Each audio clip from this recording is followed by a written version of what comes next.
O pensamento hebraico antigo. No mundo passado e presente há dois tipos de culturas com maior predominância: a oriental, neste contexto representada pelos hebreus, tais como as culturas do Extremo Oriente, e a ocidental, representada pelos gregos, tais como as culturas da Europa e América.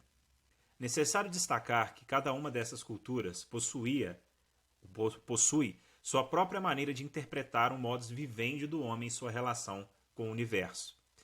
É um livro bem interessante que trata dessa diferenciação entre as formas de pensamento é o livro que infelizmente não está sendo mais publicado, de Daniel Sotelo, O Pensamento Hebraico e o Pensamento Grego.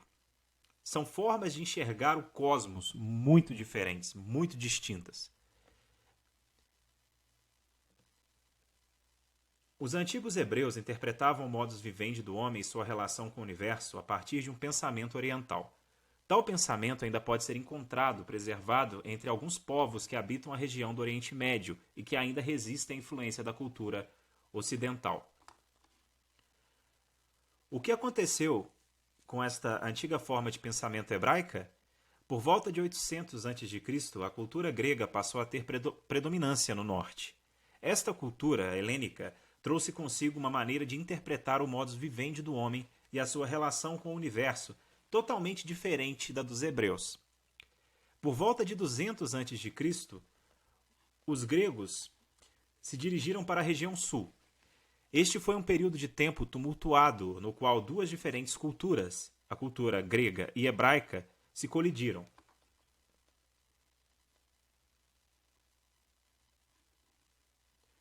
A cultura grega prevalece sobre a cultura hebraica.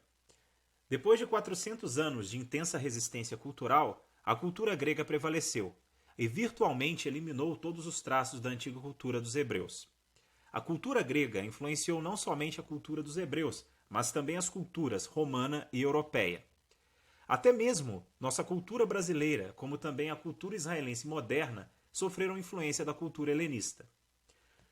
Como brasileiros do século XXI, fortemente influenciados pela forma de pensamento grega, temos o costume de interpretar as escrituras com um olhar totalmente alheio ao pensamento dos orientais, o que nos leva a uma interpretação subjetiva e que nada tem a ver com o sentido proposto pelos autores originais das escrituras.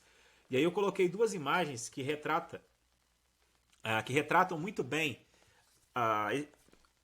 o que está sendo aí explicitado.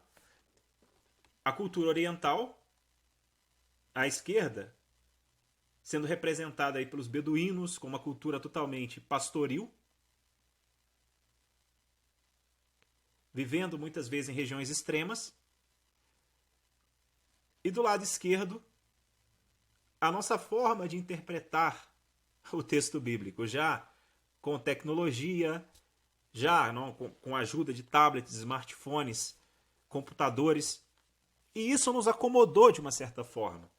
E quando nós utilizamos tais dispositivos, ainda que sejam dispositivos excelentes, eles são uma bênção, claro, muitas vezes com esse olhar totalmente tecnologizante e com o nosso comodismo cultural, nós simplesmente começamos a interpretar a Bíblia com um olhar totalmente ocidentalizado, totalmente distante do real contexto originário das Escrituras, que é justamente representado aqui pela foto à esquerda, pelos beduínos, pelos desertos, pelos vales, como nós encontramos muitas vezes tais descrições nos textos da Bíblia hebraica.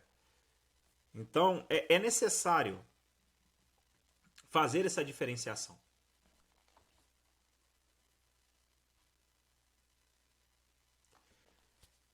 E uma das coisas muito interessantes relacionadas à diferenciação do pensamento